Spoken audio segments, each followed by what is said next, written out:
Ladies and gentlemen, please rise for the presentation of the colors. Then please remain standing as UW-Stevens Point's senior choral music education major, Dana Carlson from Somerset, Wisconsin, sings our national anthem.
Ladies and gentlemen, you may be seated.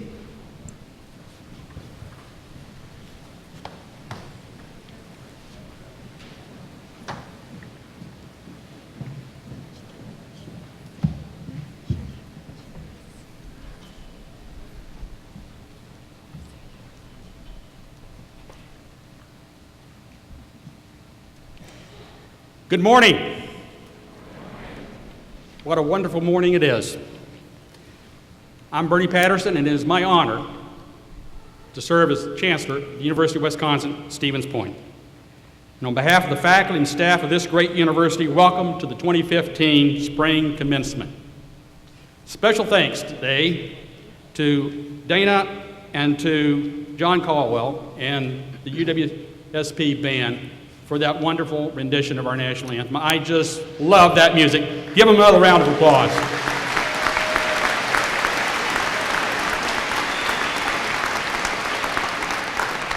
They did a fantastic job. There's a reason we call this day commencement. It is the day of new beginnings, of promising futures. A big thank you also goes to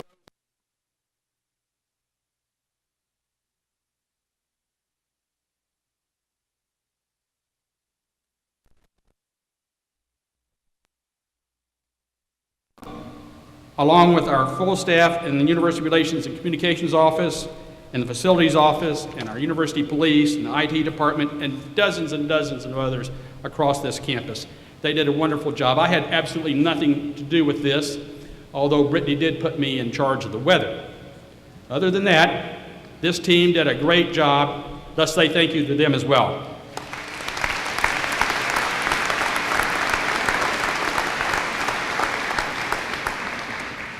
We want to extend to everyone our warmest greetings on this special occasion.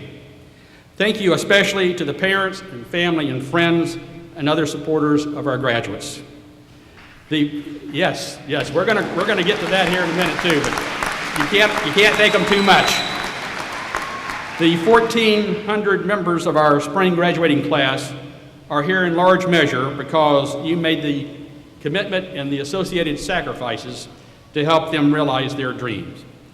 Graduates, obtaining a college degree is a milestone in your life. It is a major accomplishment, and I know you realize that by now. You may not know that less than 40% of our adult population in this country has a 2 or 4 year degree. Very few of you reached this point alone, however. Parents did sacrifice, family members sacrificed, helped, other relatives, friends. And so let's take a moment here in just a minute to say thank you to them, but this is going to require a little audience participation, and I'd like to ask the house lights to come up for a moment, for a few minutes. If you could bring the lights up, please. I want to be able to see the audience, and I want the graduates to be able to see you as well. So now with a little audience participation, I'm going to ask the parents and the step-parents of our graduates to please stand if you're able and remain standing. If you're a parent or a step-parent of our graduates, please stand and remain standing. Yep. Yes, sirree. Absolutely. Now, if the grandparents and great-grandparents will join them, please stand if you're able and remain standing. And now the brothers and sisters, would you please stand? And the husbands and wives. And now the children and the grandchildren. And the aunts and uncles. And the other relatives and friends and neighbors of our graduates, would you please stand? And one other group, our faculty and our staff, would you join them because you had a big part in this day as well? Well, and that should be just about everybody unless you wandered in off the street. Now, graduates, look around. Look around and look deep inside yourself. And for a moment, remember those who are not here, who could not be here. Graduates, these are the shoulders upon which you stand today. Now, I want them to hear you at UW-Whitewater. A standing ovation for those who surround you this morning. On your feet, graduates. Let's hear you.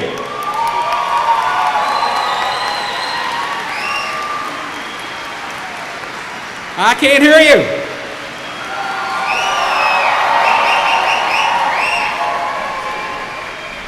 Fantastic. That is great. Please, everyone, be seated. We can take the house lights back down now, if you will.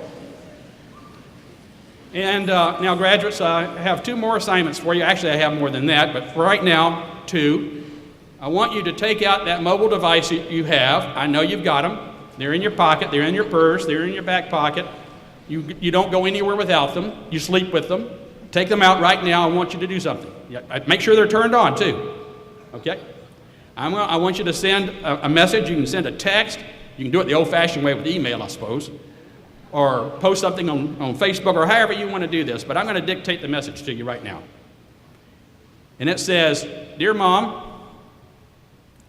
thank you. I love you. We'll wait." All right. One other point, graduates.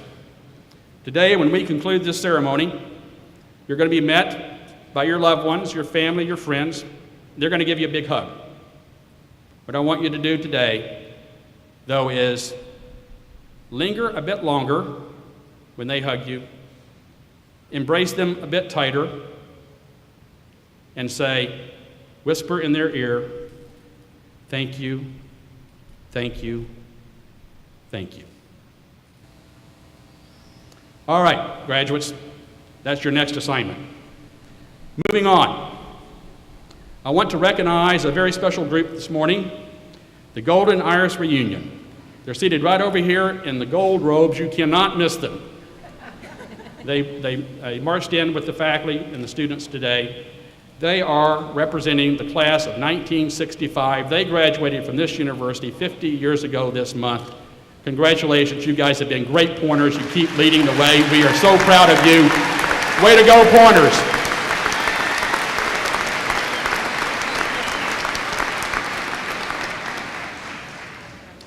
It's at this point in the program that I usually, or sometimes, highlight maybe a graduating student, or perhaps a faculty member, or a staff member.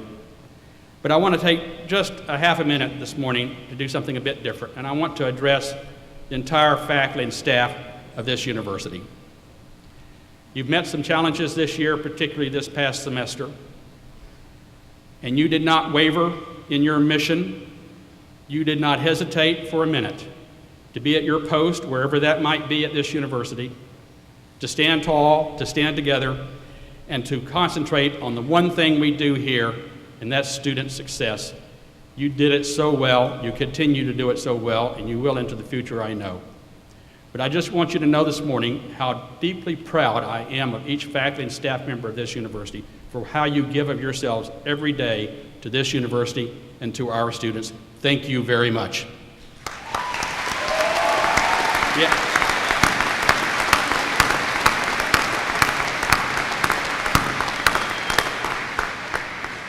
Well, graduates, commencement marks the beginning. There are feelings of sadness as you say goodbye to very dear friends. There'll be feelings of anxiety when you're not quite sure where the next curve in the road will lead you in the road to life. And there will be feelings of excitement, and that's what today is all about. Commencement also marks a time of new responsibilities, a time to start paying it forward, a time to mold yourself into a servant leader, and a time to make a difference. And there will be hundreds of opportunities presented to you. You only need to recognize them and to reach out, whether it be at animal shelters or schools or food pantries or nursing homes or helping clean up our lakes and rivers. It is a time to support your community and exercise your responsibilities, be it at the polls or through volunteer work or just making life better for a neighbor. You've gotten a good start during your time at the university through the thousands of hours that you've already contributed to both this university and to our community. You will find yet another example in your program today where many of you and your parents have already started giving back to the university and to the students that will follow behind you. So now, let us celebrate this great occasion together. To introduce the other distinguished members of our audience and our graduating class, may I present our Provost and Vice Chancellor for Academic Affairs, Dr. Greg Summers. Greg.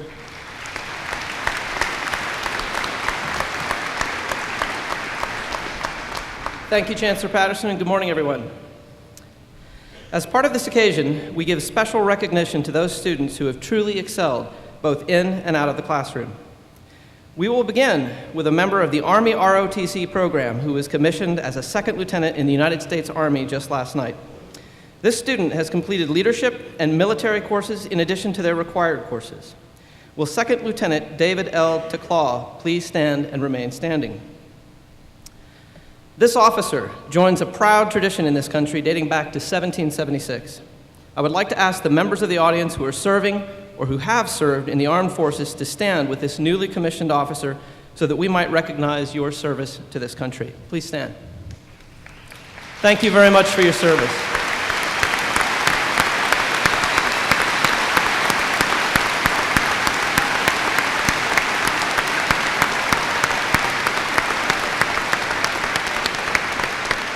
Thank you. You may be seated. Will Phi Kappa Phi members now please stand? Phi Kappa Phi is a national honor society that encourages superior scholarship in all academic disciplines and recognizes those persons of good character who have excelled in scholarship. The names of these outstanding students are also noted in the commencement program. Congratulations to each one of you.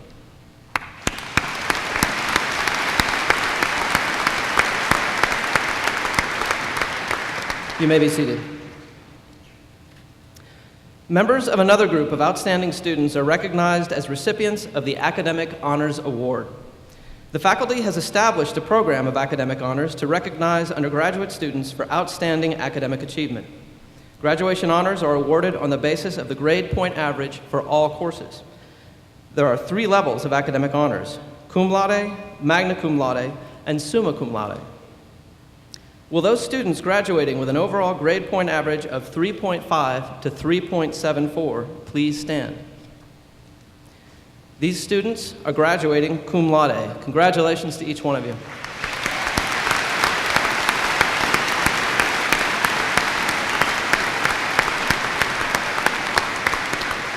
Please be seated. Will those students graduating with an overall grade point average of 3.75 to 3.89 now please stand? These students are graduating magna cum laude. Congratulations.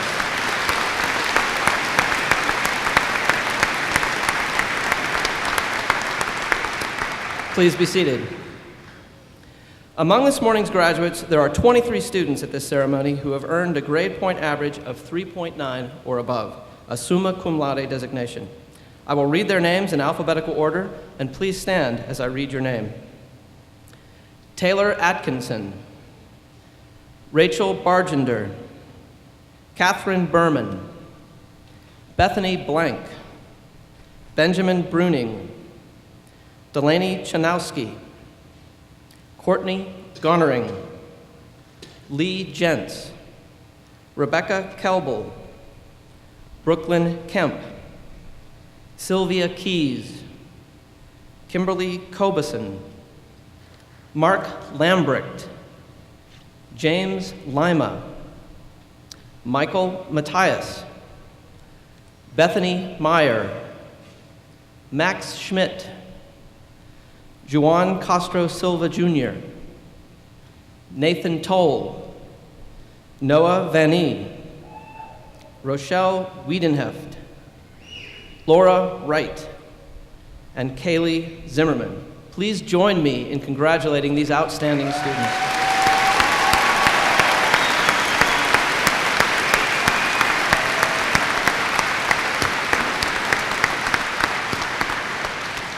You may be seated.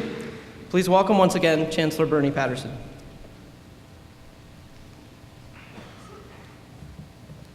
Thank you, Provost Summers.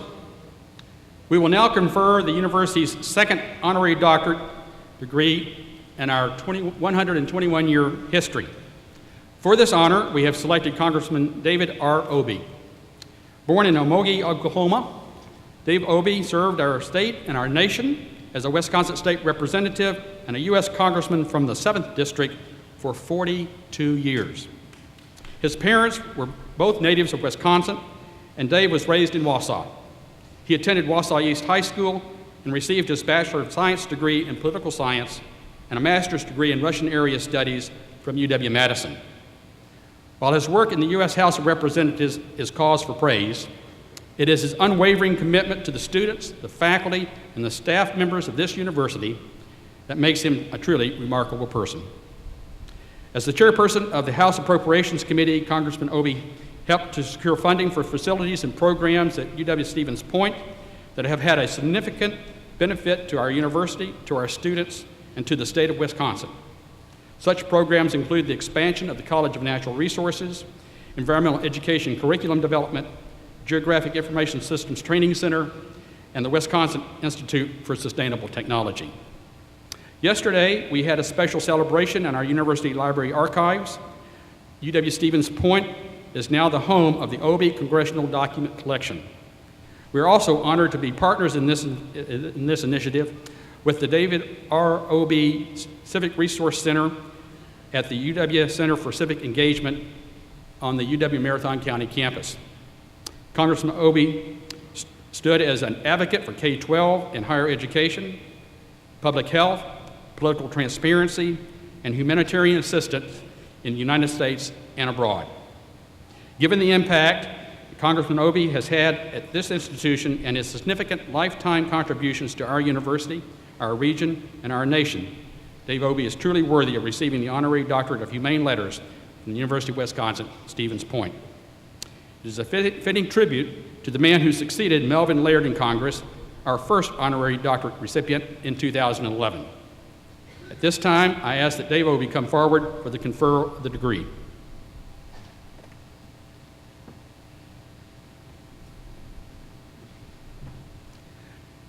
By the authority vested in me by the Board of Regents, the University of Wisconsin system, and upon the recommendation of the Graduate Council of the Faculty Senate of this university, I confer upon David R. Obey the Honorary Doctorate of Humane Letters with all the honors and privileges that pertain thereto. Congratulations.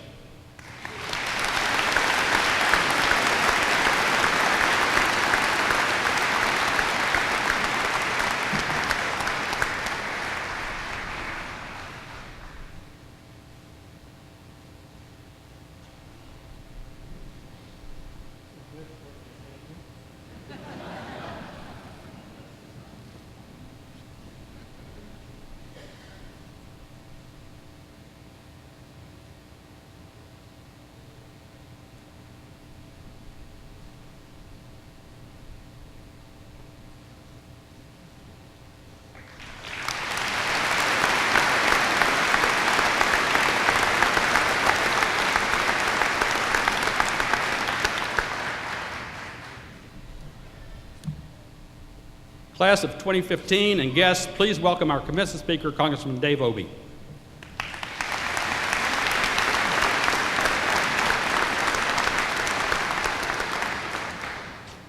Good morning. This is clearly a case of mistaken identity. I want to congratulate all of you for achieving this terrific milestone in your life. And I want to thank you for sharing it with someone from the Precambrian era. I don't know if all of you will agree with what I'm going to be saying today, but if you don't worry about it. Will Rogers said once that when two people agree on everything, one of them is unnecessary. And I want to talk to you today about some of the challenges facing this country. And to do that, I need to go through a little history. Until 1930, with the exception of a few years under Teddy Roosevelt and Woodrow Wilson, our government did very little to help average people. If you lost your job or if you lost an arm in a workplace accident, too bad, you're on your own. Then two unifying events changed society from you're on your own to we're all in it together. The first was the Great Depression. The second was World War II. Before the Depression, there was a huge gap in income in this country. Excuse me.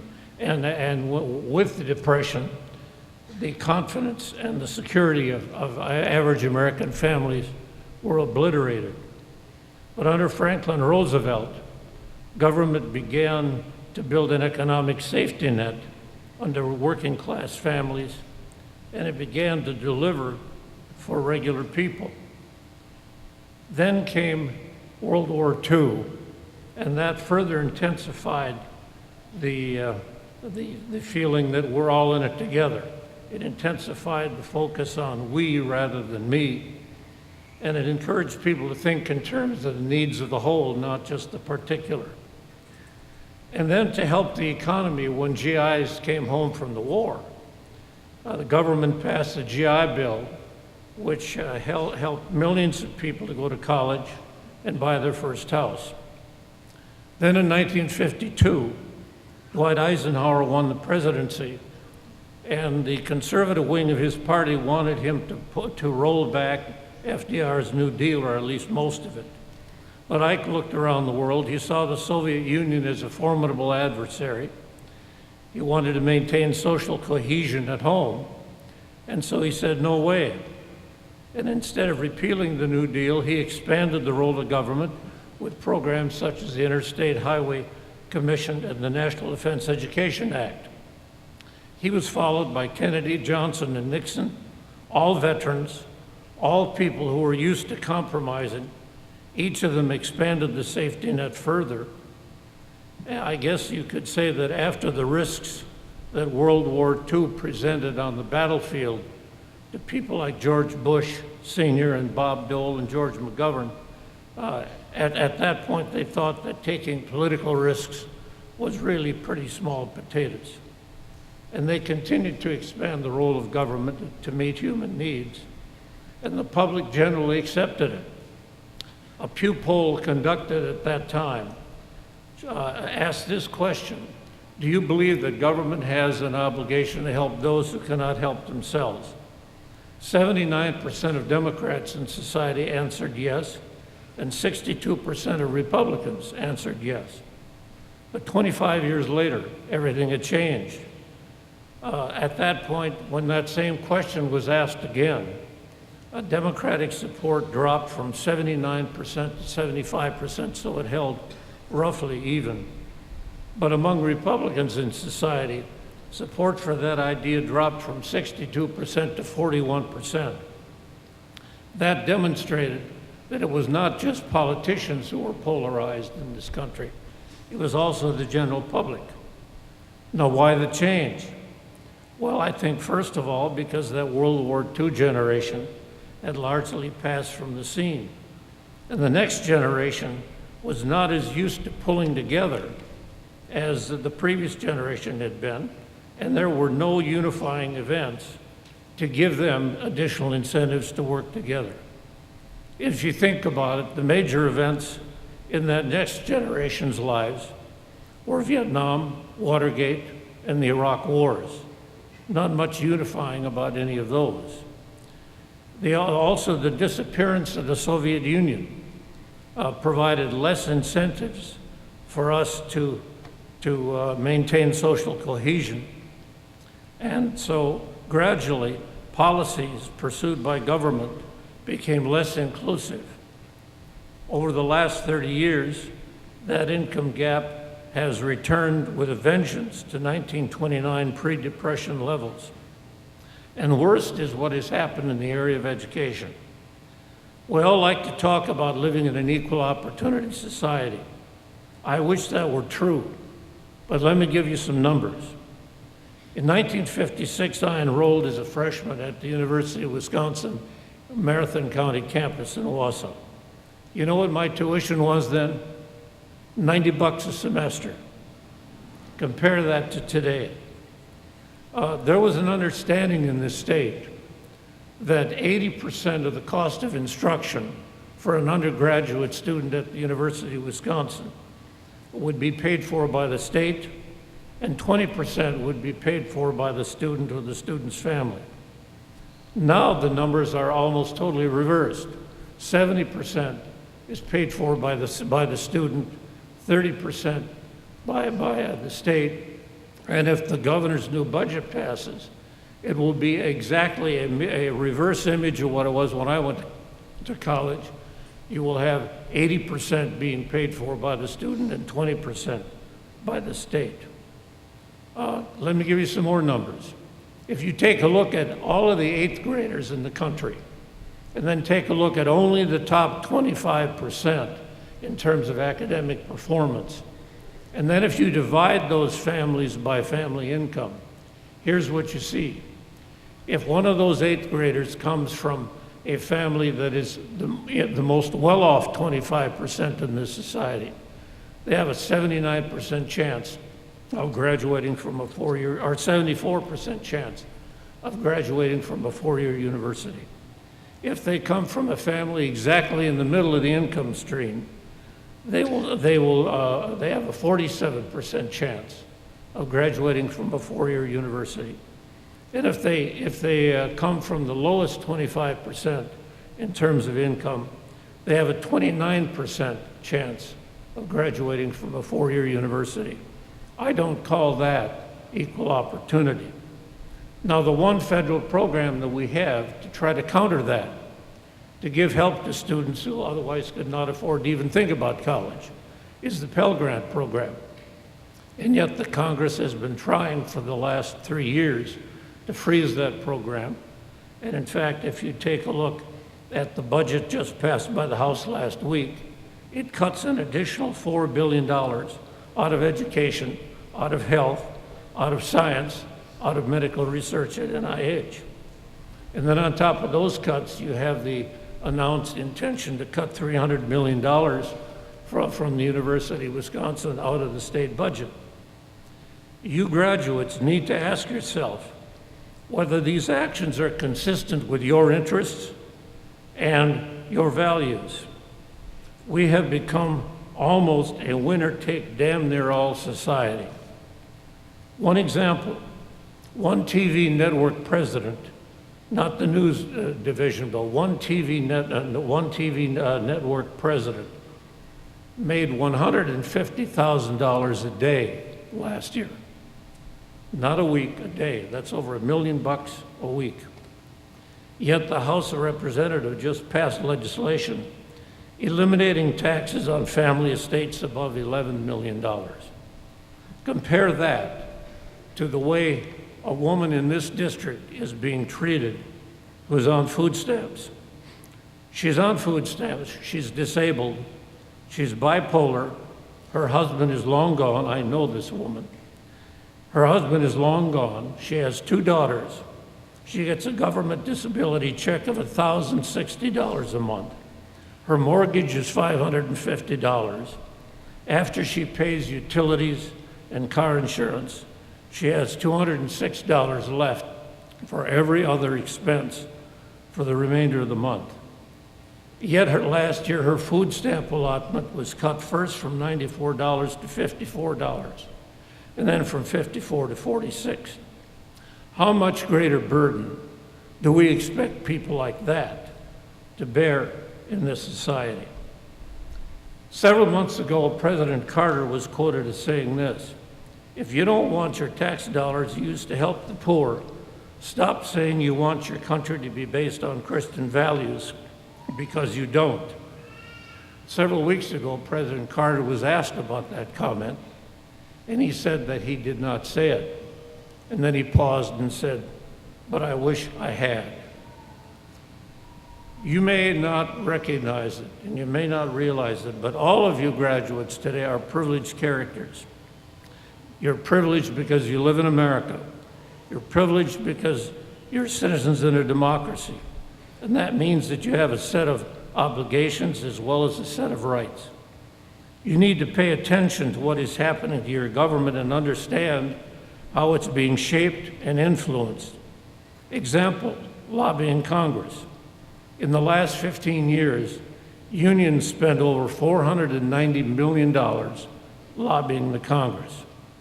Corporations over that same time spent over $20 billion lobbying Congress. Money in politics.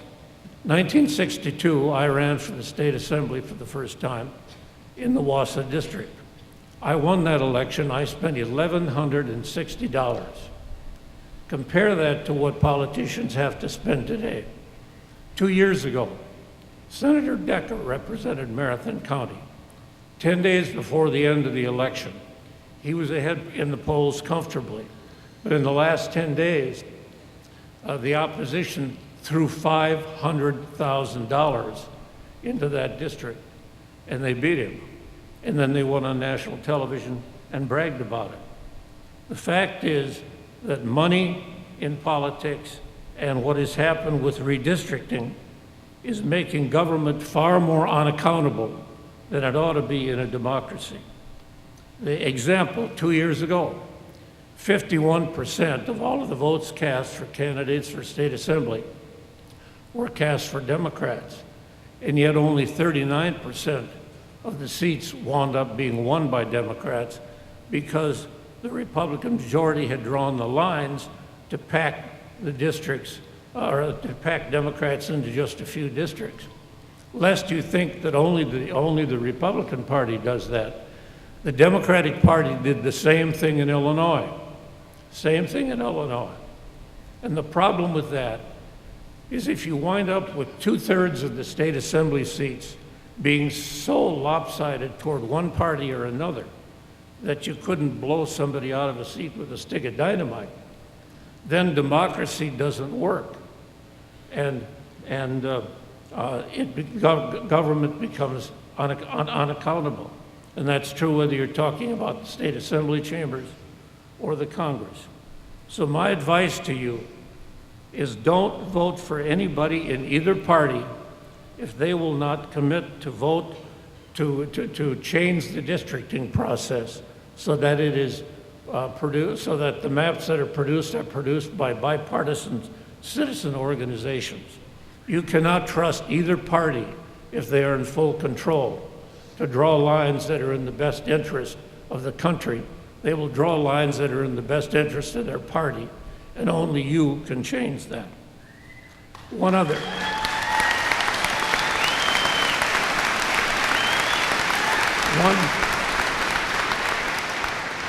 suggestion. When I was in Congress, people from home came to see me every day in Washington. They'd come into my office and they would want something. Usually it would be money. And before I talked to them about what they wanted, I asked them to read a sign that hung on my office wall for years. That sign said this: "Is there anything you want me to do for somebody besides yourself that's more important than whatever it is you want me to do for you today?" If you cannot answer that question, if you do not at least think about it, then in a democracy, you are a menace. You need to think in terms of the needs of the whole, not just the needs of people like yourself. If you do that, this country will have no problems.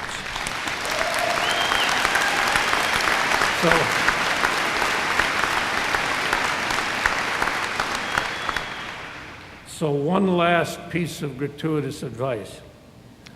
Remember the words of Teddy Roosevelt, who said this: "This country will not be a good place for anybody to live in until we make it a good place for all of us to live in." Thank you. Good luck. Take care.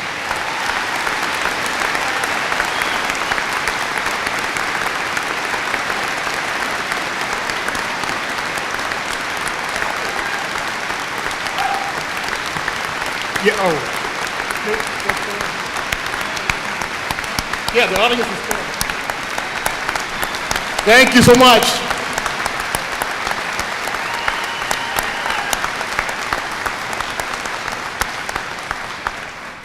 Thank you you already had prompted me. I was going to ask you to do that, but you already done it.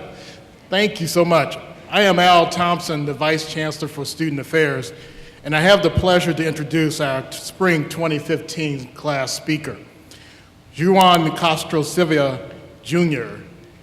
Will you please come forward? A current resident of Stevens Point, Juan is a computer information system application development major.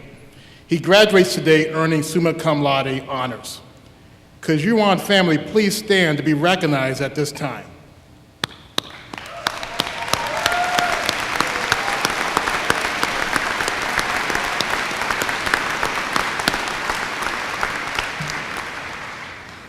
Juan worked with Web and Media Services. He visited middle and high school students in the area and taught them about the computer science program at UW-Stevens Point.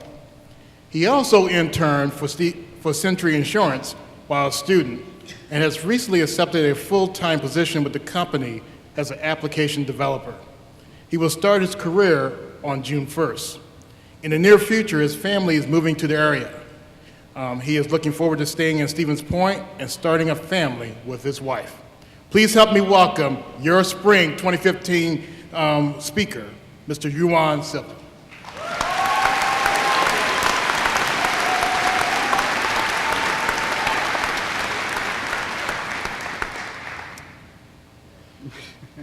Wow.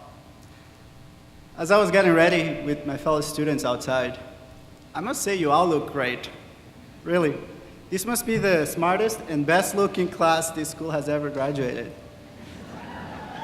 It's really hard not to smile and feel happy with you. I want to welcome the faculty, the staff, the family, but especially this amazing, amazing graduating class. The ceremony is to celebrate your success. I am very proud of you. I really am. It is a great honor for me to give this speech, but I will do my best to keep it brief. In situations like this, I truly believe that no one has ever said I wish his speech had been longer. We have many reasons to be thankful and many people to say thank you for helping us become a pointer. Not too long ago, we were just prospective students touring the campus, trying to figure out where to park our cars without getting a ticket. I got one anyways. Soon after that, we were the students trying to figure out how to get out of the science building. I'll admit to getting lost there only once. Won't admit to more than that. But later on, we were facing our greatest test, trying to understand the degree progress report. We did eventually in order to graduate, so good job. A few years and many hours of research and study later, here we are. Congratulations again, you deserve it. All those hours at the LRC have finally paid off. I was born in Brazil, grew up in Bolivia until I was 15 years old, and then I moved to Florida where I finished high school. Eventually, I moved to Wisconsin.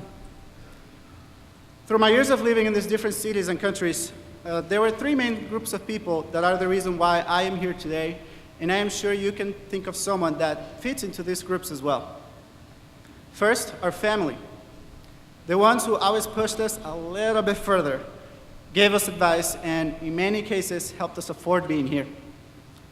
Parents who many years ago patiently sat down next to us and helped us spell our own name. Your continued encouragement and support helped us push forward. Our siblings and spouses, we love you, we really do. All the good we have is greatly in part because you shared it with us. Second, our friends. The ones who gave us a ride when our car died, thanks to Wisconsin mild winter weather. You have helped keep our mind focused when we had to and relaxed when we needed it. Your laughter is the one who keeps us going, really. Wherever we go in our lives, we will always have conversations about, remember that time at UW-Stevens Point? I know I will. And third, of course, I cannot forget the teachers and professors who leave their office door open and let us come in with the same exact questions we just had in class, but still did not quite understand how things worked. One of the main reasons why I am proud and love being a pointer is this, my professors. My advisor, Professor Dave Gibbs, with so many years of experience, and yet you still found the patience to teach me not only the school material, the course material, but to listen whenever I had a career and life decisions to make as well. I am sure that each of you graduating today have a professor that meant something more here at UW-Stevens Point.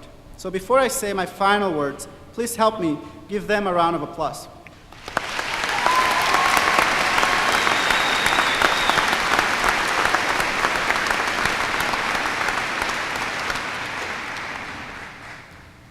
My final words for today go to all family who taught us compassion, gave us strength, to friends who shared knowledge, experience, and many, many moments of laughter, and to the professors who patiently have helped us in this journey of becoming a pointer.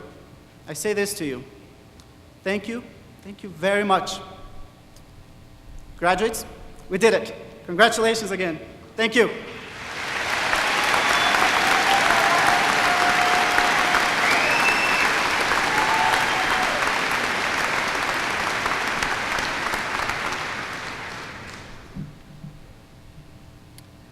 I've been working in higher education for 38 years, and someday I'm going to count up the number of graduations I've been to. But I know this today, this is the first time I've ever seen a commencement speaker receive a standing ovation. Thank you, Congressman. Thank you very much.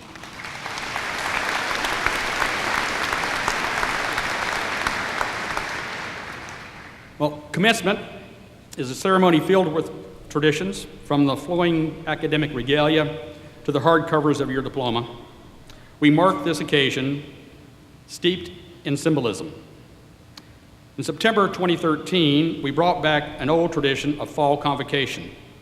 More than 1,500 incoming students that year and 700 faculty and staff gathered to celebrate the start of the academic year, committing to each other and reinforcing our dedication to our learning community. At the close of convocation, the class of 2017 was the first incoming class to touch the dome of the cupola that you see sitting in front of the stage. Today, we are witnessing yet another historic event, as this class will do the same. Graduates, as you walk across the stage and return to your seat, you will have an opportunity to lay your hand on the dome of this cupola. I predict that 100 years from now, graduates of this university will walk across the stage, perhaps one quite different than where I'm standing today, and do then what you do today. What might this cupola look like 100 years from now? Scratched and tattered, indented, I'm sure, darkened by the thousands of hands that will have touched it.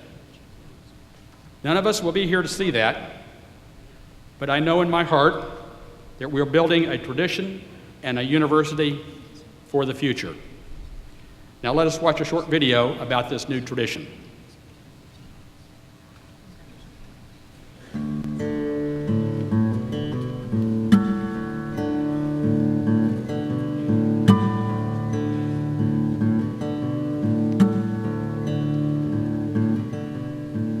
From its founding in 1894 as a teacher's college to its current role as a comprehensive university, one symbol has continually represented the University of Wisconsin-Stevens Point: the cupola.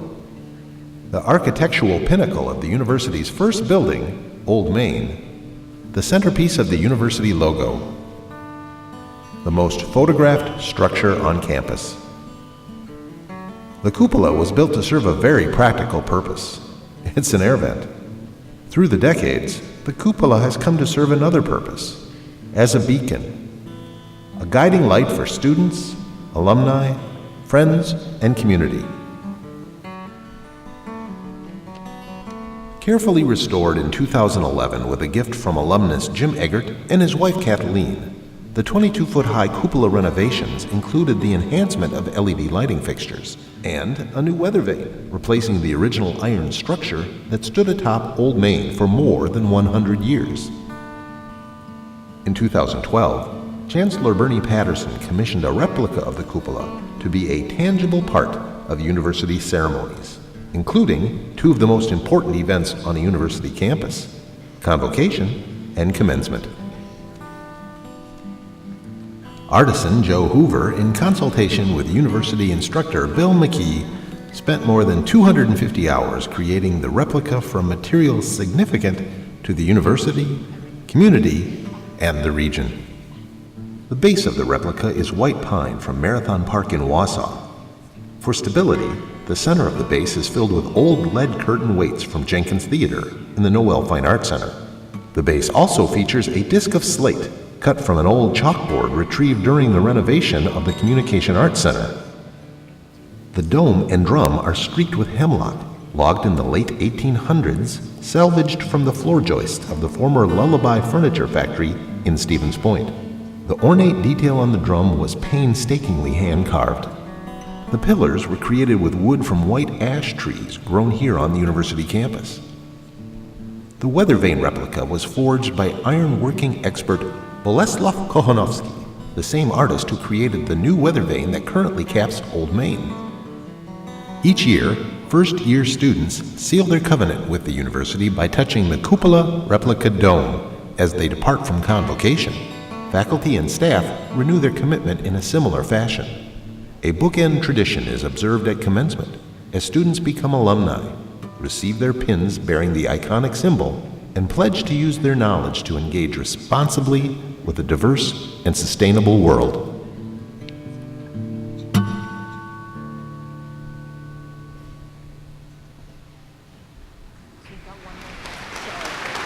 I love that story. It is now my pleasure to introduce UW-Stevens Point alumnus, Mr. and Mrs. Clint and Jamie Creetwall.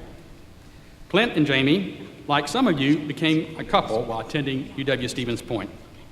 Clint graduated from UW-Stevens Point in 2008 with a Bachelor of Science degree in Interior Architecture, and Jamie graduated in 2001 and earned a Bachelor of Science degree in Sociology.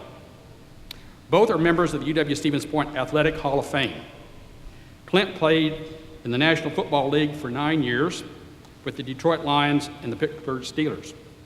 He earned a Super Bowl championship ring with the Steelers in 2006. And as we were walking in this morning, he asked me if I wanted to wear it during graduation. I declined, but now I'm already regretting that decision. Jamie was a member of UW Stevens Point 1998 NCAA Division III softball championship team. She holds the record for the most softball game starts at UW Stevens Point with 77 starts. It seems fitting that this couple is here today. As committed athletes and alumni, they now join us as we seal our commitment to UW Stevens Point. Please help me welcome Clint and Jamie Kurtwell.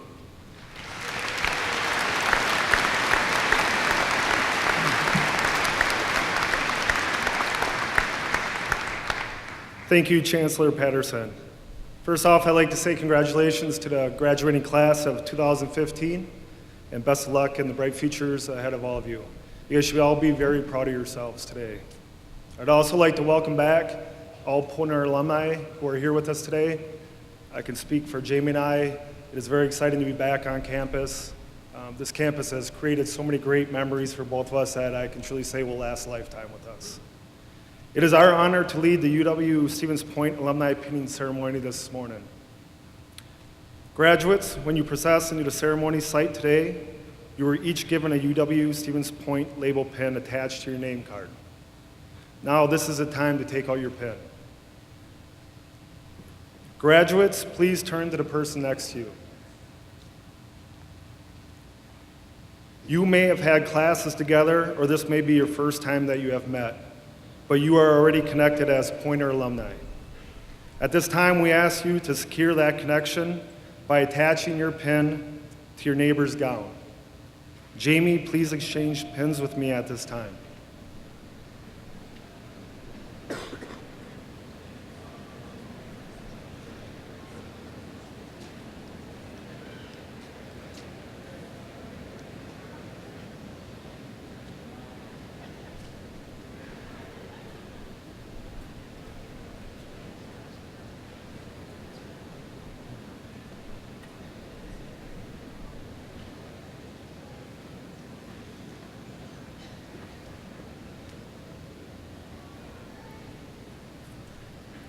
Clint and I ask that you always wear this pin with pride. Cherish the memories of the time you spent at this university. When you step into your new lives and you meet other UW Stevens Point alumni, make sure you pause and connect as fellow Pointers. If you see another Pointer not wearing a pin, just give them yours. You can always call the Alumni Affairs and they will send you another one. Congratulations, class of 2015. We are counting on you to share the Pointer spirit, continue the Pointer legacy, and carry on this Pointer tradition. Congratulations.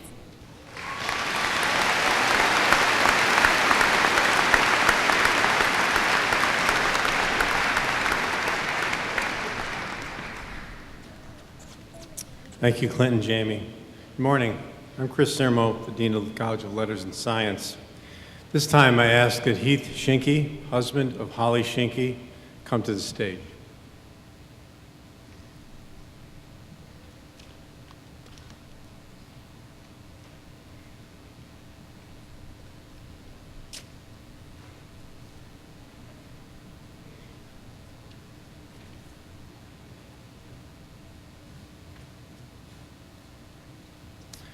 Holly was a senior College of Letters and Science student from Merrill, Wisconsin, majoring in biology with a minor in chemistry.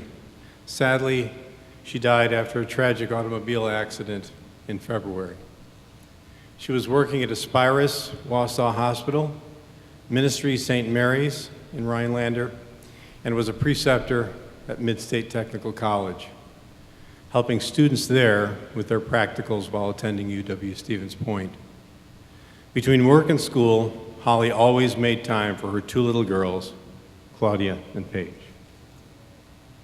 For all she accomplished at UW Stevens Point, the faculty of our college has recommended that Holly be awarded the Bachelor of Science degree. I proudly present this posthumous degree to her husband, Heath Schinke, and we extend our congratulations on your wife's achievements at UW Stevens Point. We want you to know that we share in our deepest sympathy and compassion at the loss of your loved one. Holly was indeed a member of the UWSP family. Chancellor Patterson, thank you for presenting this degree to Heath.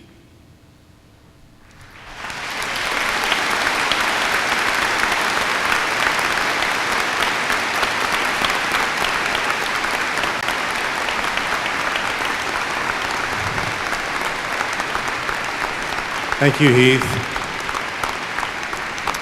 Thank you, Heath. Heath, I want you to know that Holly and your family will always be part of our family. And you and yours are welcome on this campus whenever you need the consolation and feel a need to visit a place that Holly called home. We're grateful she was a Pointer and pleased that our campus can honor her memory. Thank you so much for joining us today, Heath, with your children and accepting this degree in Holly's name. Bless you.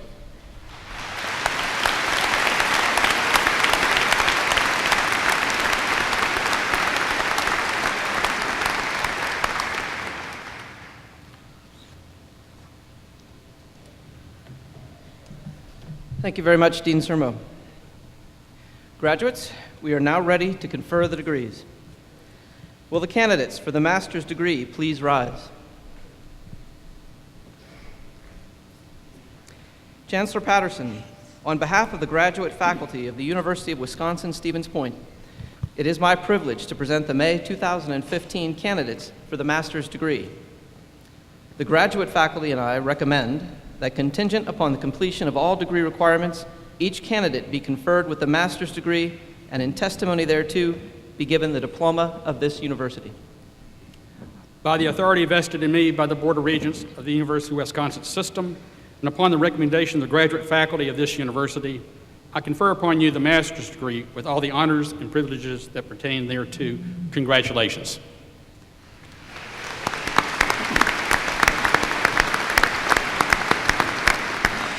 Those faculty members who will be presenting in the hooding ceremony, please meet your candidate at the bottom of the stairs. Candidates, please remain standing. Marshals, please escort the master's degree candidates forward.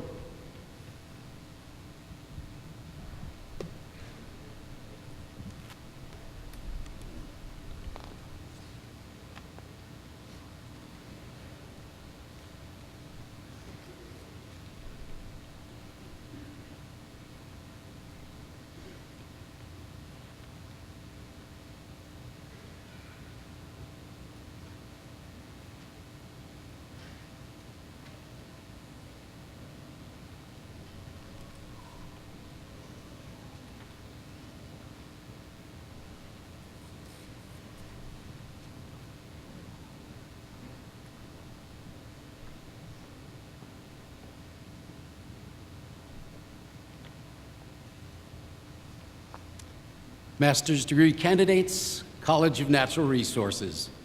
Master of Science in Natural Resources. Emily Chase Zolik, being hooded by Dr. Brenda Lackey.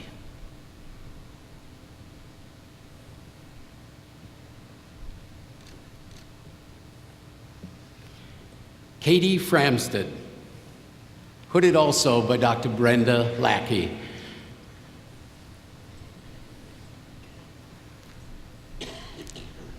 Bethany Ricks, also hooded by Dr. Lackey.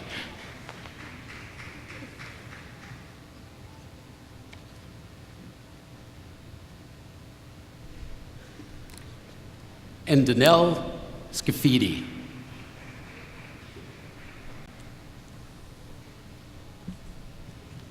Kelly Schaefer.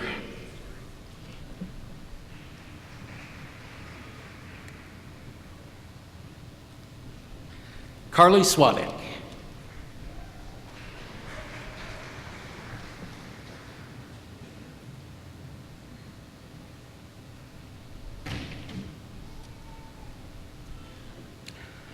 Dr. Becca Franzen will hood Janet Moore.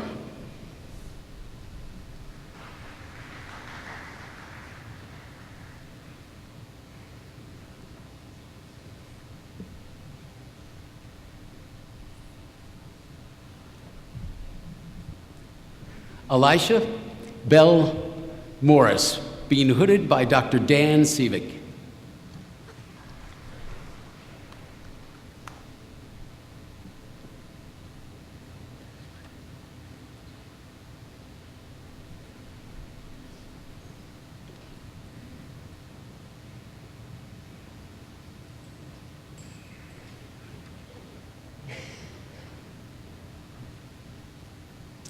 Good morning again. Again, I'm Chris Sirmo, the Dean of the College of Letters and Science. Will all candidates for degrees in the College of Letters and Science please stand?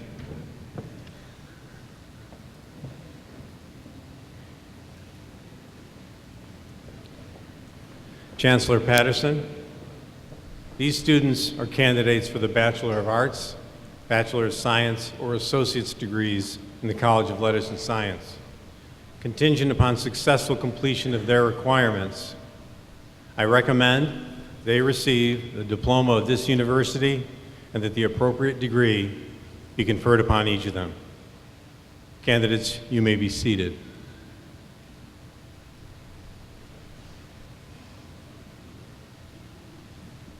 Good morning. I am Paul DeRusca, Associate Dean of the College of Natural Resources. Will the candidates for the degrees in the College of Natural Resources please stand? Chancellor Patterson, these students are candidates for the Bachelor of Science degree in the College of Natural Resources. Contingent upon successful completion of the requirements, I recommend they receive the diploma of this university and the appropriate degree be conferred upon each of them. Now, will all the baccalaureate and associate degree candidates from both the College of Natural Resources and the College of Letters and Science please stand for conferral?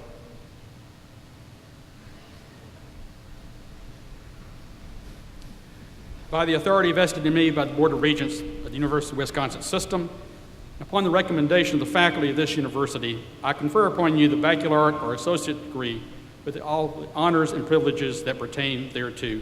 Congratulations. You may be seated.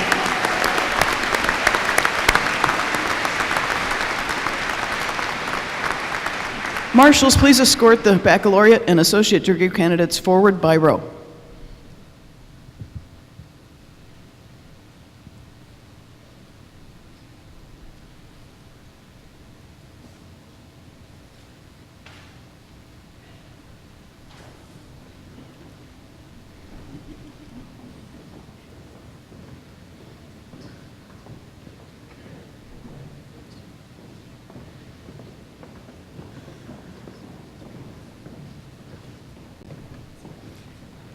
Bachelor's degree candidates, College of Letters and Science, Bachelor of Arts. April Anacorio. Rachel Bain. Stephanie Bowe. Amber Balili. Balas. Cynthia Bokangal.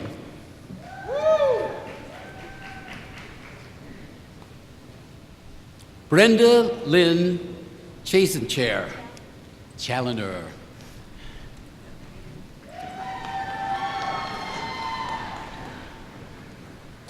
Jamie Sue Cheriton.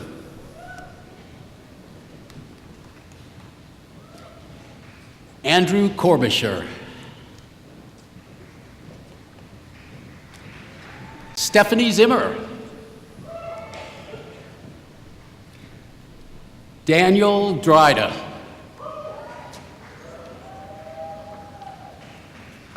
Julia Edbrook.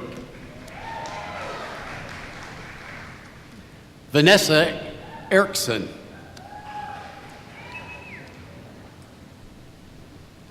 Martin Jordan Fields. Marlowe. Elizabeth Fredrickson. Erin Goggin.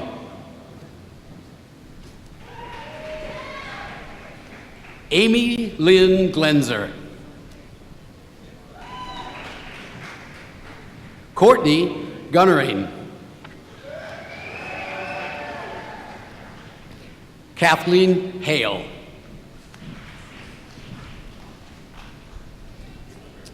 Caleb Henschels. Lauren Hurtis. Molly Johnson.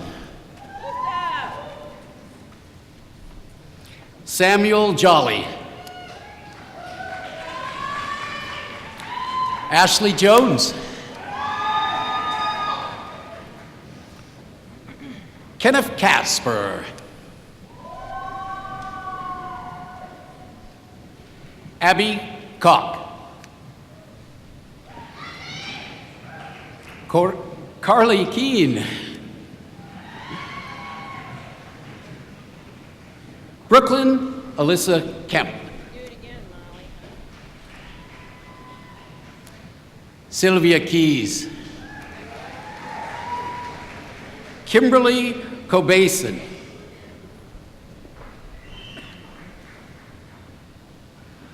Janie Mailu Kong.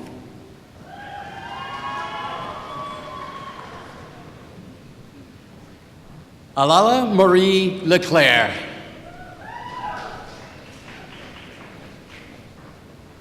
Kimberly Lizan.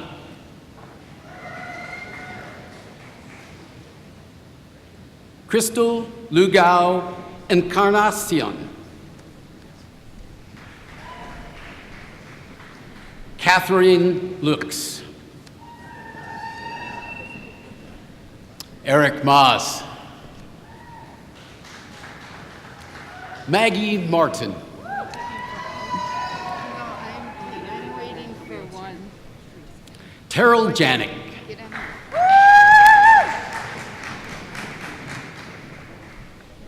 Caitlin McKeegan.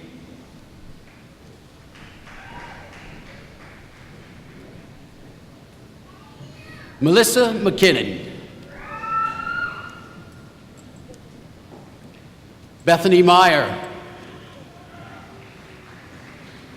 Autumn Monroe.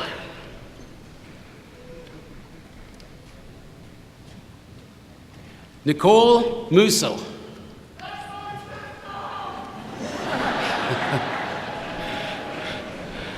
Kyle M. Neal. Elizabeth Parks. Natalie Pelkey. Philip Michael Peters.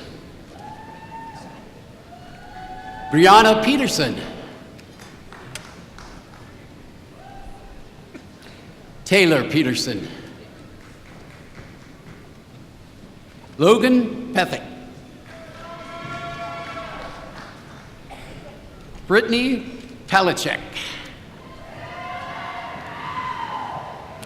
Taryn Pogarantz.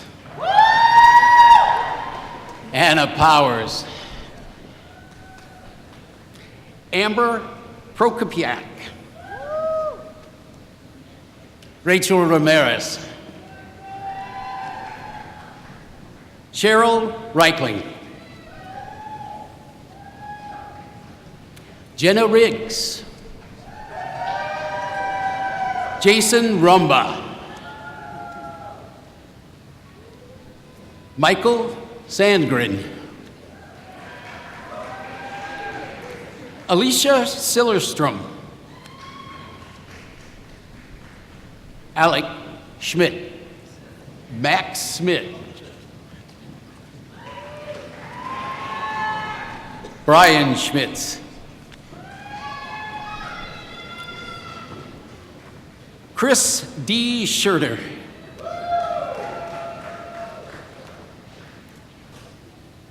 Ryan Shawobi.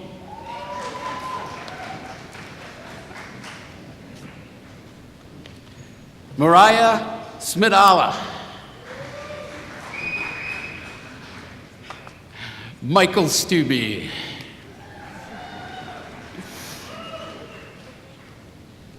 Alexia Saboza.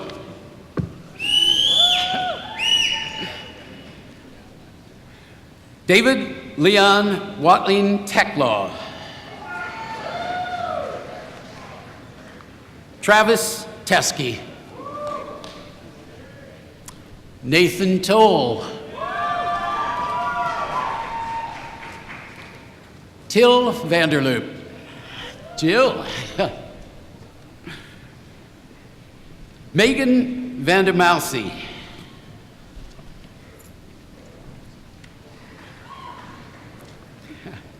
Samantha Faith van der Veeren. Nuli Vang. Ken Wall. Sean Michael Ward.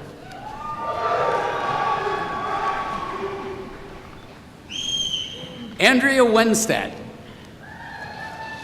Congratulations. Katie Werchnick.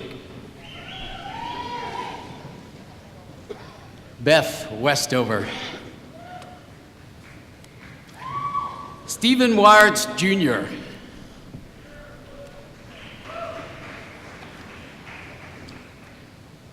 Heidi Wiltsius.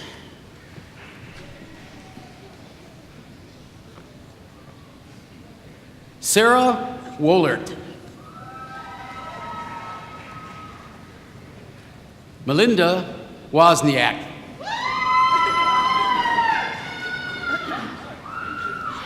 Austin Yang.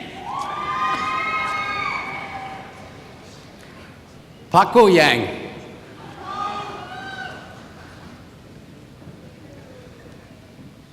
Cody Zimmerman. Brianna Zipper. Danielle Zurakowski.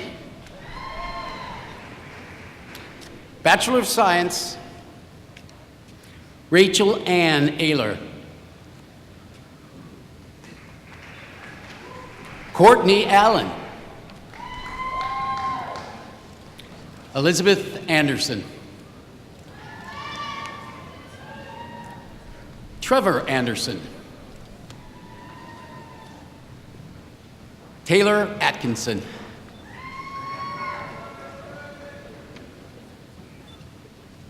Kamuria Bailey. Cameron Krause.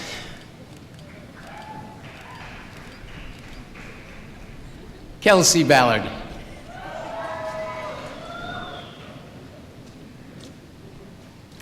Rachel Bargener. Corey Reed. Philip Barker. Cheryl Bartram. Kelly Bates.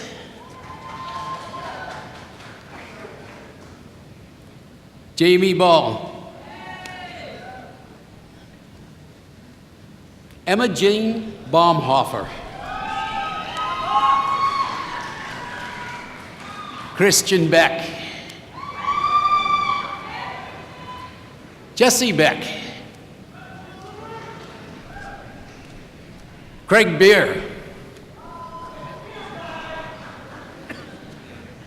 Brent Paul Biderrieden. Catherine Berman. Lauren Biscobine. Bethany Amanda Blank. Rihanna Blaubach. Andrew Block. Elizabeth Bougie. Catherine Bragg. Jade Bricko. Riley Bricko. Laura Christine Brigman. Jacob Brinkman Hernandez. Elizabeth Broadway. Samantha Brown. Stephen Brown. Ben Bruning. Dana Ray Bittner. Rachel Burry. Paul Berkerlin. Brianna Burns. Neil Bussey.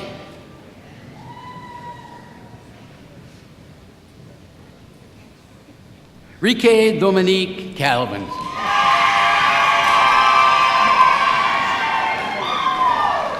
Nicholas Carter.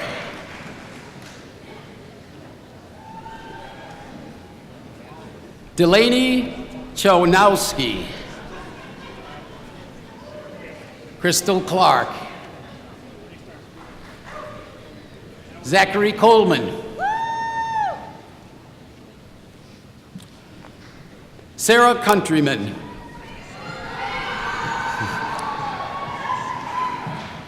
Austin Cumber.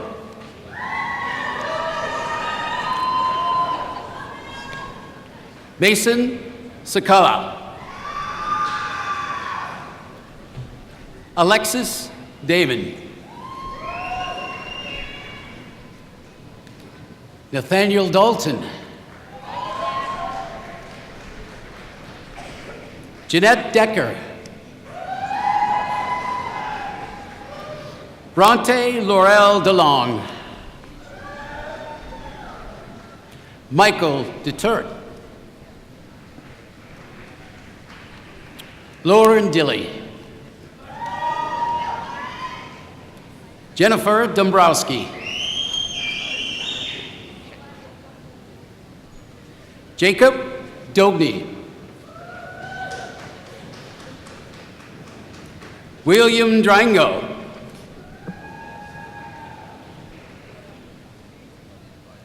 Lauren Duffy. Brittany Dulick.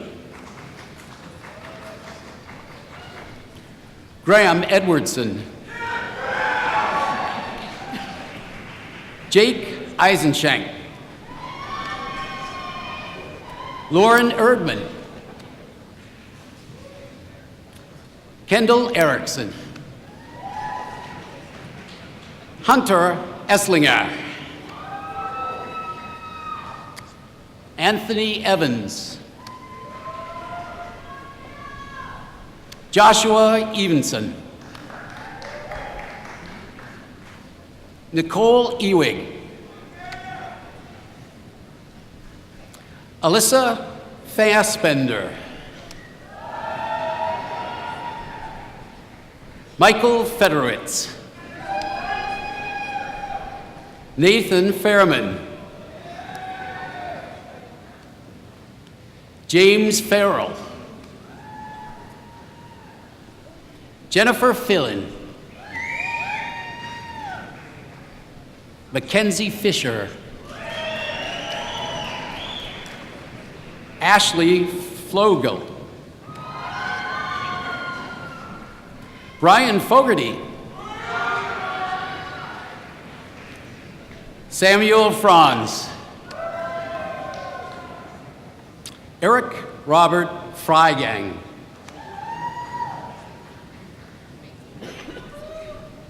Brianna Carol Frenshu. Caleb Frieders. Mary Fronick. Richard Gaffney. Morgan Gagas.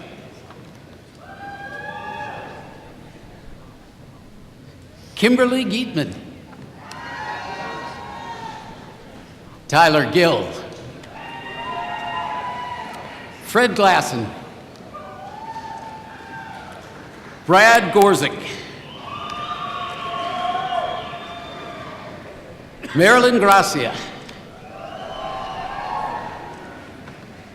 Michael Grankorvitz. Joseph Garhall. Dennis Hack. Shelby Haas. Nicole Habig. Corey Haft. Kyle Haynes.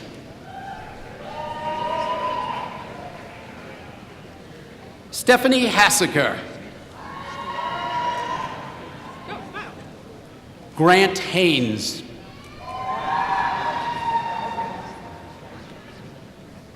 Brandy Hazard. Nick Heitman. Jordan Hella. Elizabeth Hess. Nicole Hildebrandt. Alexis Ann Hintz. Kevin Hogan. Samantha Hallrith. Eckel Holman. Aaron Hughes.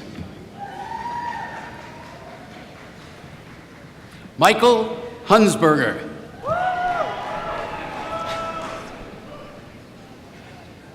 Justin Ironside. Caitlin Jacobs. Jesse Young. Mandy Jacobs. Tegan Janice Jordan. Natalie Jansen. Susan Jaworski. Jake Jensen. Lee Gentz. Hayden Joyner. Benjamin Jutras. Joseph Kellenhofer. Ryan Karnowski. Caitlin Ann Kitson.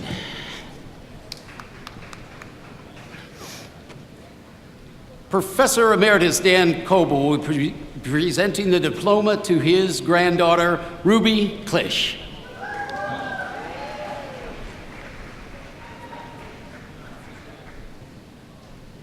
Caitlin Klitsky. Fritz Klopp. Oh my gosh. Rachel Kluge.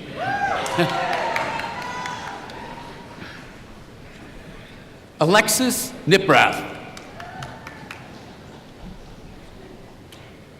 Amber Keller. Professor Emeritus Larry Graham will be presenting the diploma to his nephew, Andrew Kolb.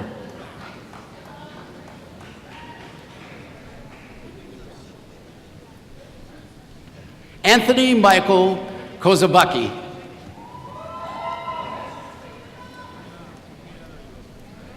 David Krewald. Ryan Kuchenbecker. Cassandra Kuznetsky. Taylor Locke. Mark Lambrecht. Jared Lawson. Amanda Leisgang. Natalie LeRae. Christopher Lerner.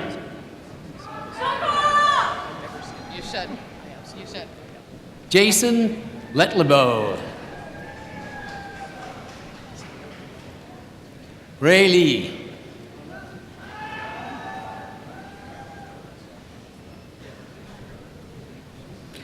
Travis Lewis. Danielle Lewis. Shane Lesh. Alexandra Lopez. Gloria Lawrence.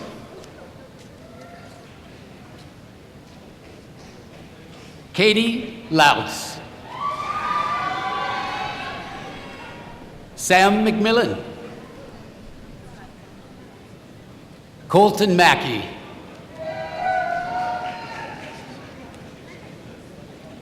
Michael Mathias. Cassie Mathias. Lacey K. McCann.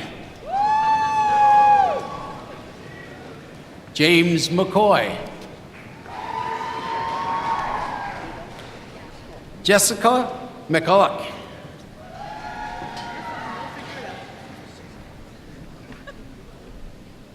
Kyle McKecken.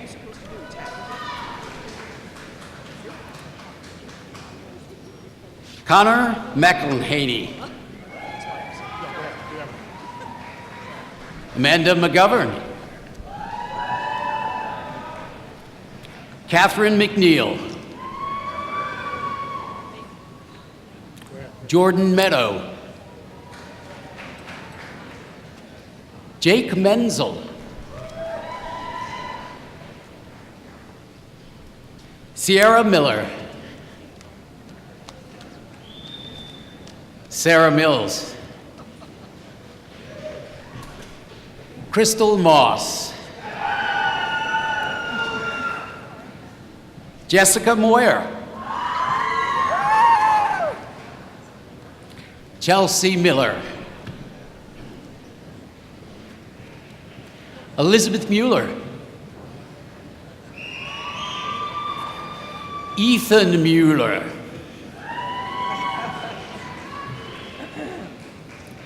Nick Murphy. Brooke Nelson. Nathan Nelson. Joshua Taylor Nettenshine.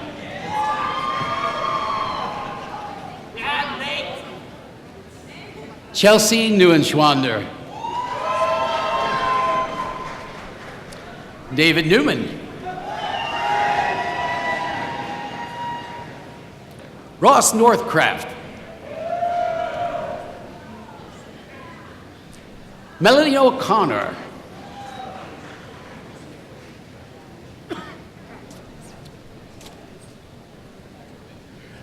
Got it. Neil Oligny.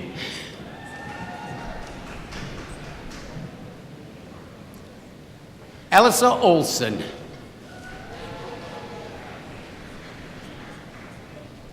Jacob Olafs. Natalie Overman. Catherine Pankratz.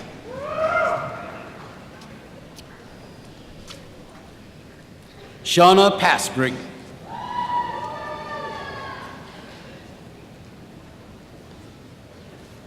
Carrie Patino.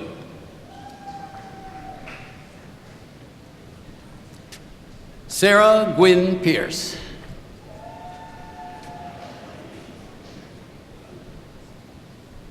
Alec Joseph Pecorara. Emily Pahusky.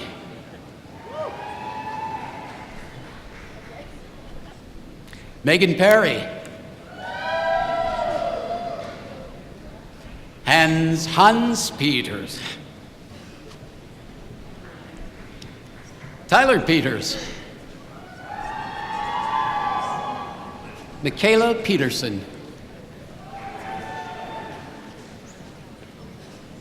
Benjamin Peach.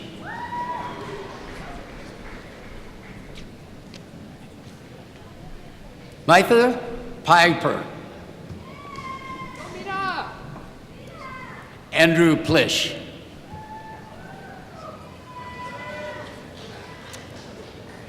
Dominic Pritzel. Nicolette Ratz.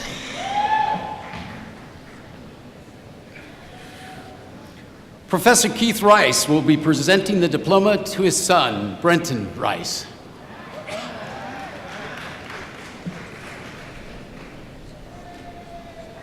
Leah Marie Rogers.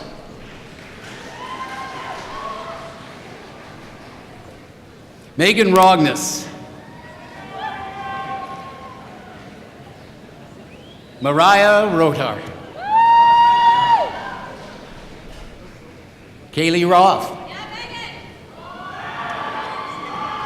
Danielle Rowan. Courtney Rowe. Brandon Rude. Jeremy John Rusk. Jeremiah John Rusk. Harold Shout.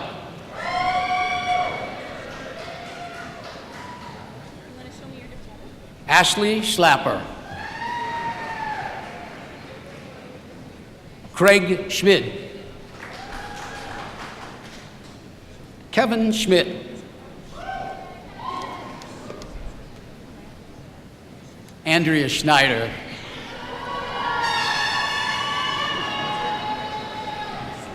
Kayla School.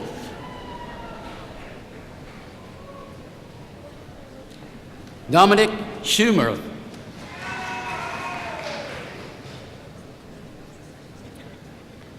Cody Sershik. Cassandra Serala. Gio Castro Silva Jr.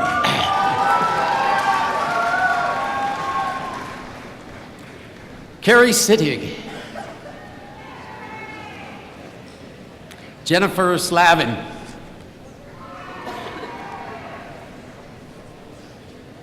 Carissa Smith.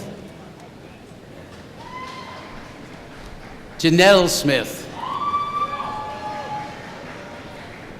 Melissa Marie Smith.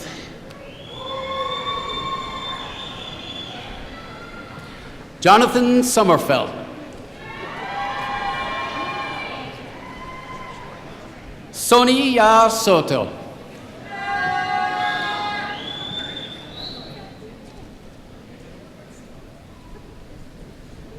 Masi Spraste.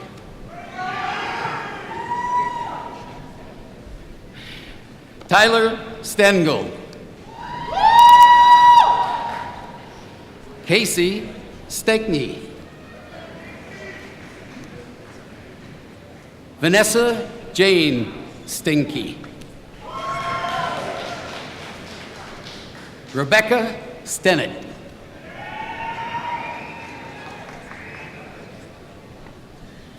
Danielle Sterry.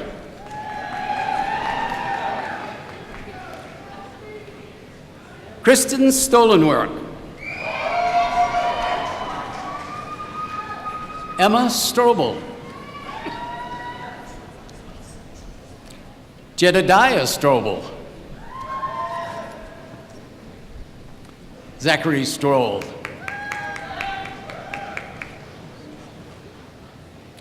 Matthew Richard Swatnicki. Jacob Stephen Tatro.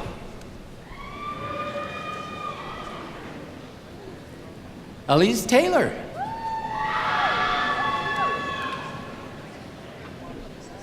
Matthew Teachout.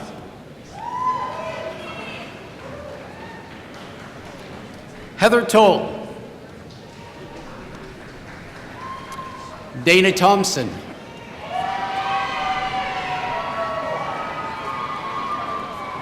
Craig Topher.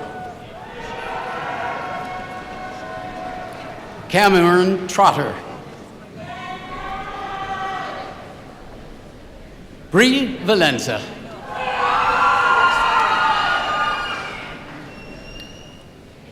Amy Lynn Van Grinsven.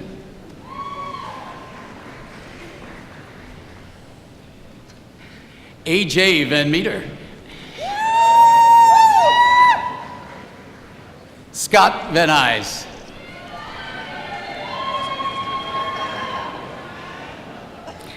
Jenna Vanderlot.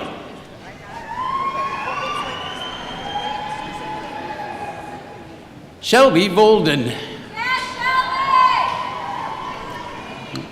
Whitney Volkman. Adam Wallvogel.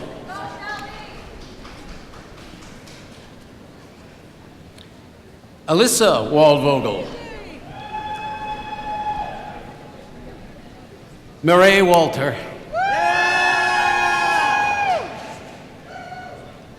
Lisa Wangness. Cody Wanta. Allison Warnke.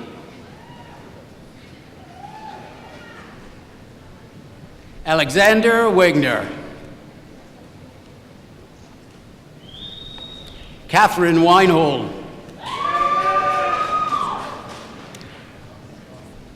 Matthew Weiss. Thomas Wessel. Elizabeth Wetzel.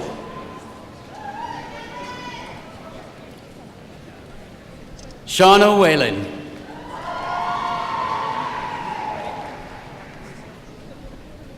Aaron Wickman.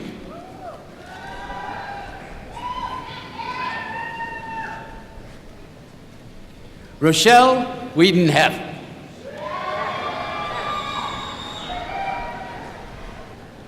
Haley Weisman.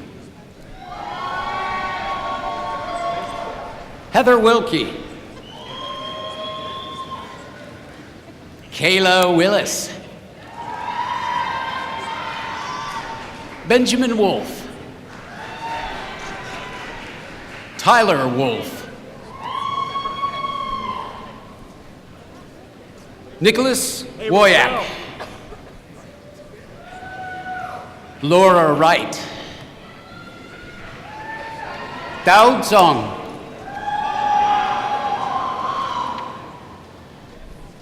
Kampan Jong.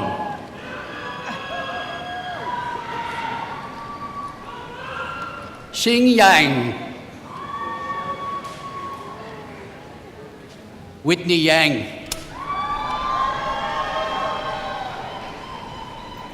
Tate Yoga.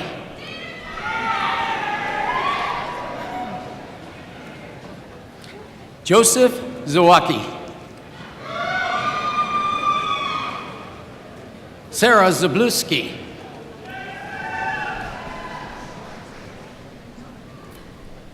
Colton Koch Zimmerman. Byron Zimmerman. Kaylee Zimmerman. Caitlin Zimmerman. Bradley Dubois. Kai Chung. Moi Shu.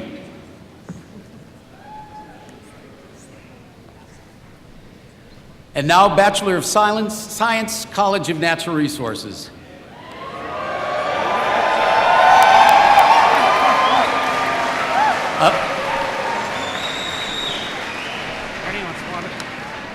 Amanda Ambrovich.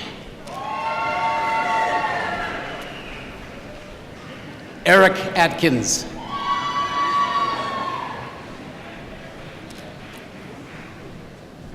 Janelle Anderson.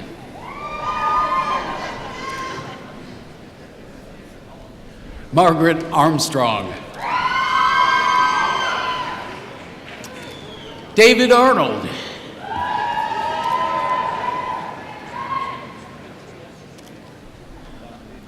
Got it. Stephen Bachlida.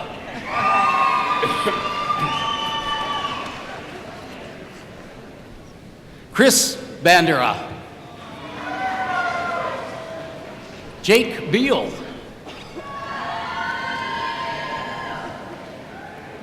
Bree Bender. Luke Berg.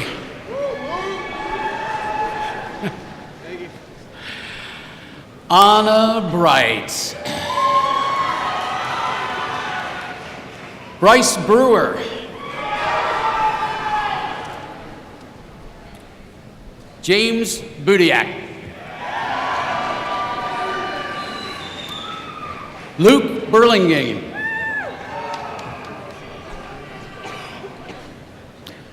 Michael Burns.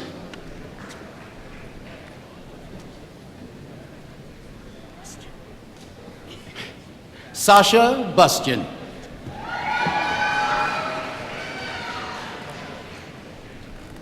Samantha Bussin.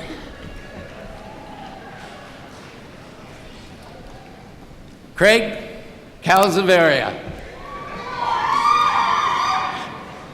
You're welcome. Lauren Carlson. Mikhail Carter.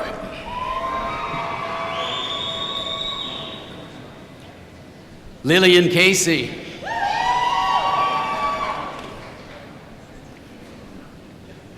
Stephen Chinaki. Daniel Christian. No, we're good.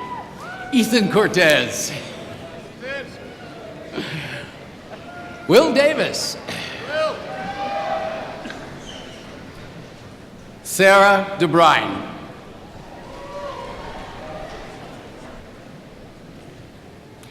Elizabeth Mary Deideloff. Fred Dorn. Yeah. Jacob Druffner.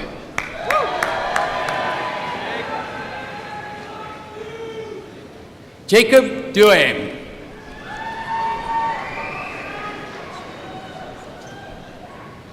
Chelsea Ehlers.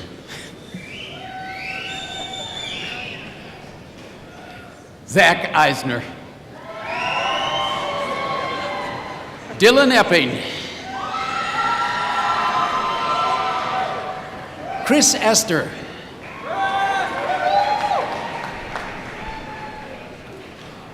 Peter Jens Fastland. Christopher James Ferguson. Reuben Fry. Jordan Fuller. Lauren Garska.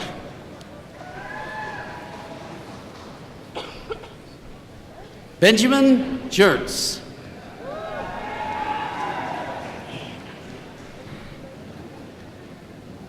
Katie Goplerud.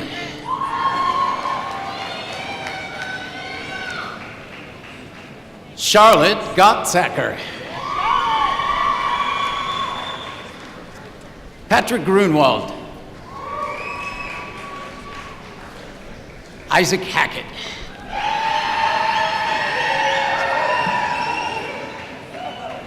Rondalyn Halada. Ashley Hansen. Bradley Hansen.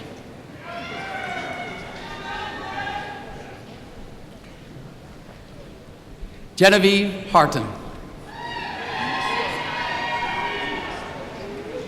Jason Hoxiford.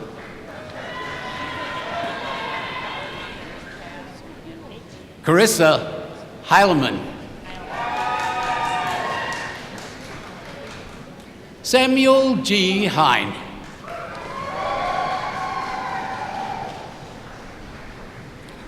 Samuel David Hempel. Tim Herbert. Tyler Hillen. Claire Hillmeyer. Justin Hicks.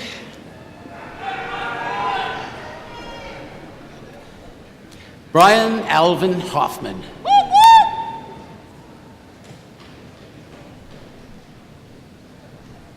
Megan Hogenfeld.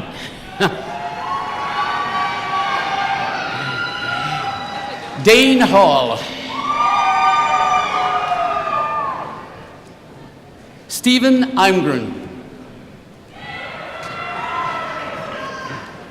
Eric Jacobson.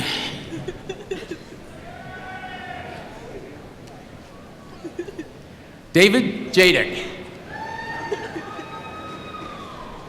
Paul M. Johannick.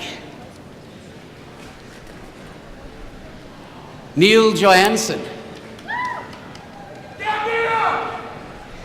Garrett Johnson. Rebecca Kelbel.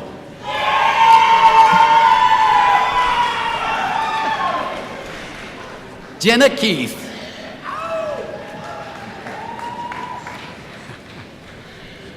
Amelia Kino.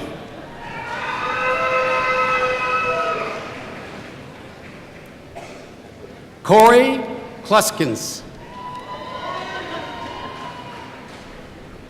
Nathan Klug.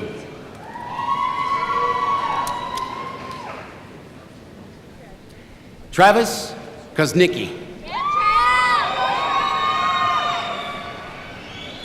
Adam Kosterman. Lauren Michael Krautkramer. Alyssa Keene.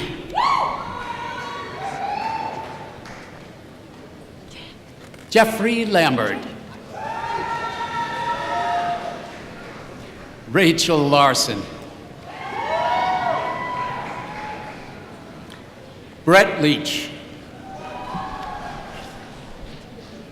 Jason Lee. Ricky Leckfield.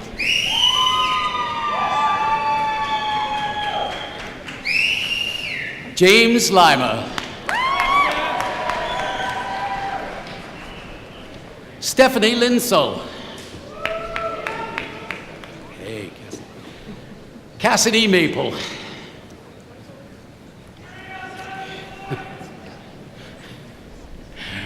Misha Martin.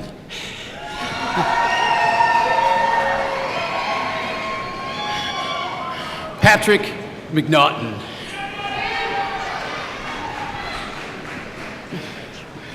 Lisa Molman.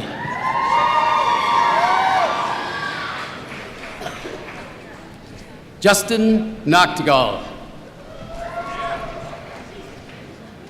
Adam Nelson. Jared Nelson. Molly O'Grady.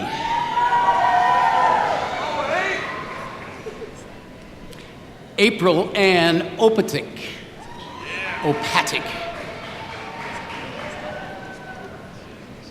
Kevin Ostrowski.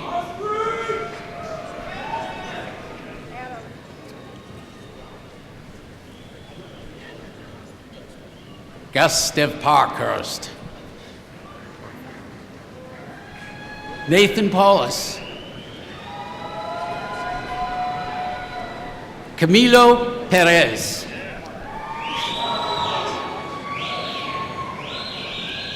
Zachary Phelps.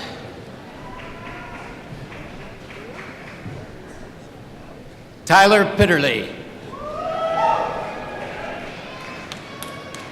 Luke Pritzel.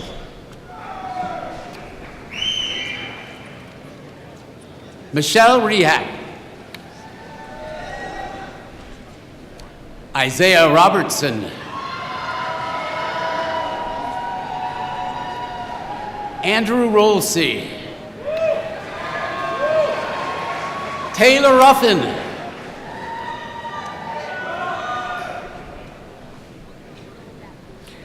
Joseph Paul Salm.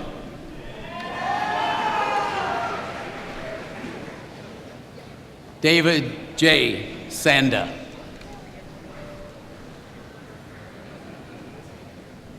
Huel B. Sanders, Jr.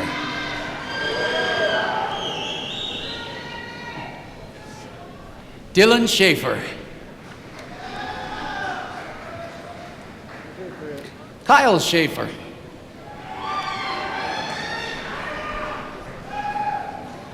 Aaron Scher. Jacob Schmidt. Kyle Schmidt. Andrew Schroeder.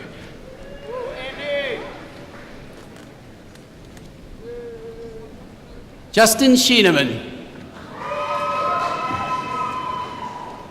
Samuel Schuler. Stephen Schwartz. Jared Sendelbach. Sarah Shaver.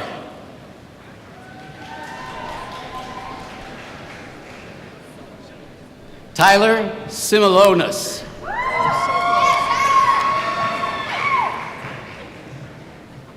Isaac Silvernail.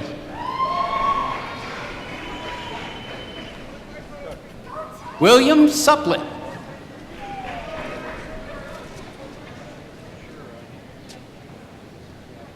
Stefan Ignatovich Skopinski.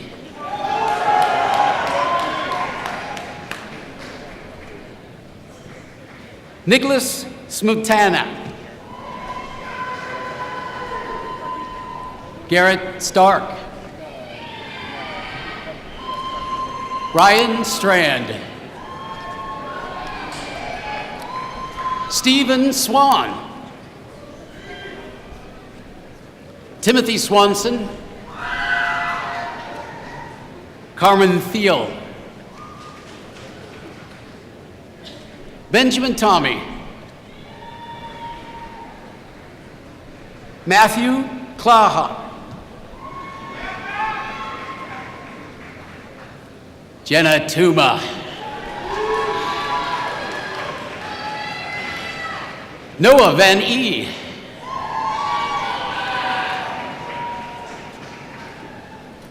Kevin Vanderloop. John Vanderboom. Benjamin Verheyen.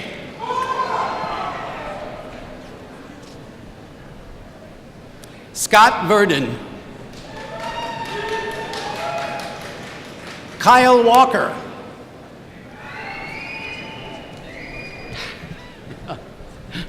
Nicholas Walkes.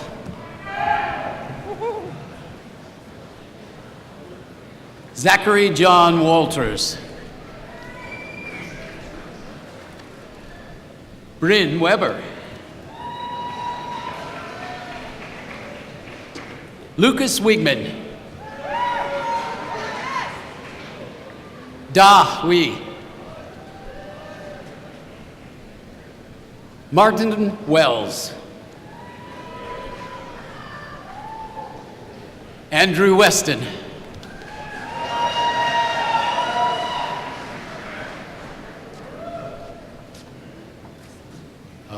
Michael Stanley Williams.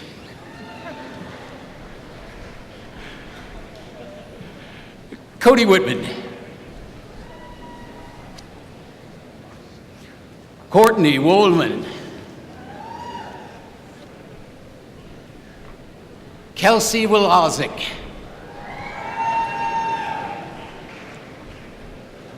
Jake Woodley. Elise Worthel.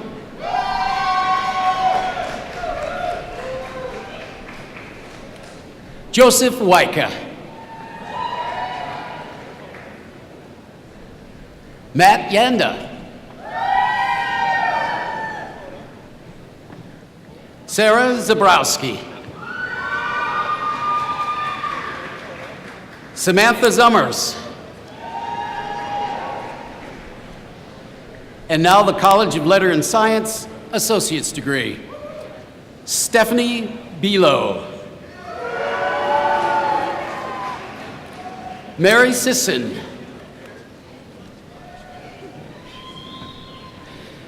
Kelsey Stevens.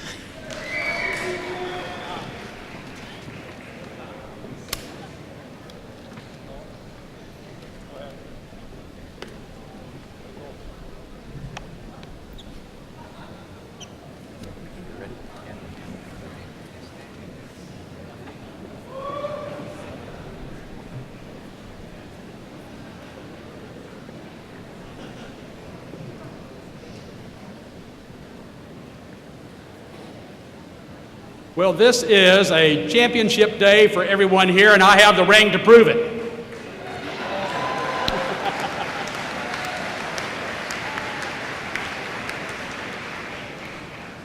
I think I heard one dad say, "That's my daughter." And when he did, I teared up a bit, thinking about my own daughter walking across a stage like this a few years ago. This is a special day for our graduates and our families, and we want it to be just that way for you. Well, graduates, you may now move your tassels to the left side of your mortarboard to signify your graduation.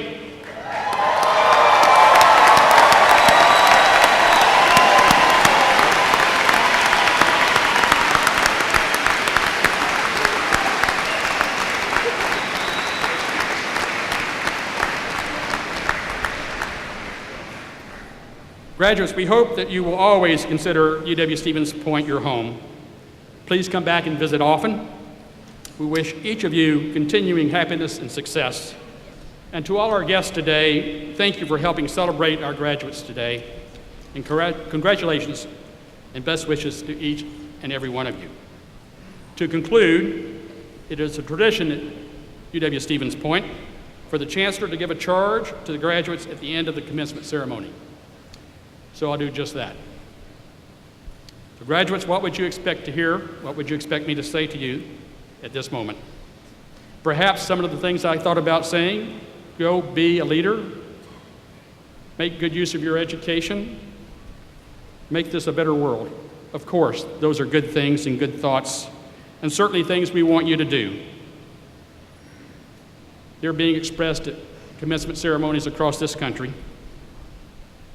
University of Wisconsin-Stevens Point is no ordinary university, and your experience here has been anything but ordinary. So I say to you simply this: reach out to those who are alone, speak up for those who have no voice, stand up for those who cannot stand. One final thought: the day will come, it will surely come, when you are confronted with an ethical dilemma. There will be no one to show you the way. There will be no instruction manual.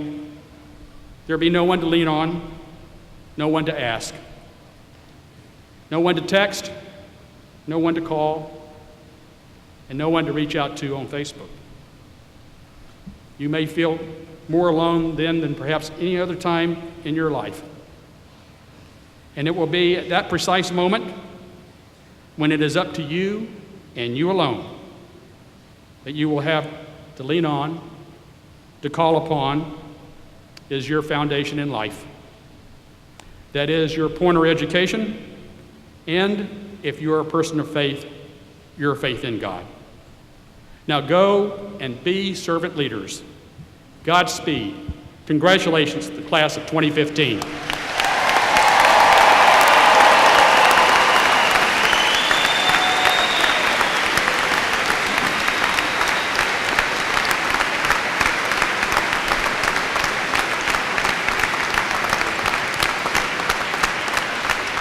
Before we leave today, we ask you to stand and join graduate Dana Carlson in singing our alma mater, The Purple and the Gold.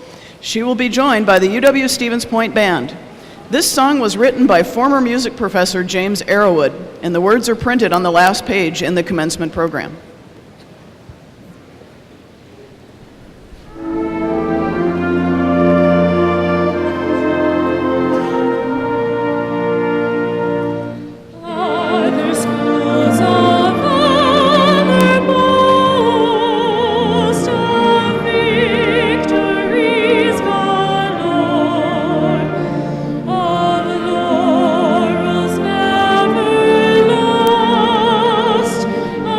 Of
Thank you, Dana. The audience may be seated. Marshals, please release our faculty, staff, and graduates by row after the platform party has recessed.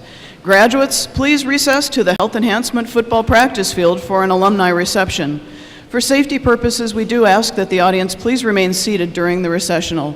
Safe travels to wherever your destination may be. It's a great day to be a Pointer. Thank you.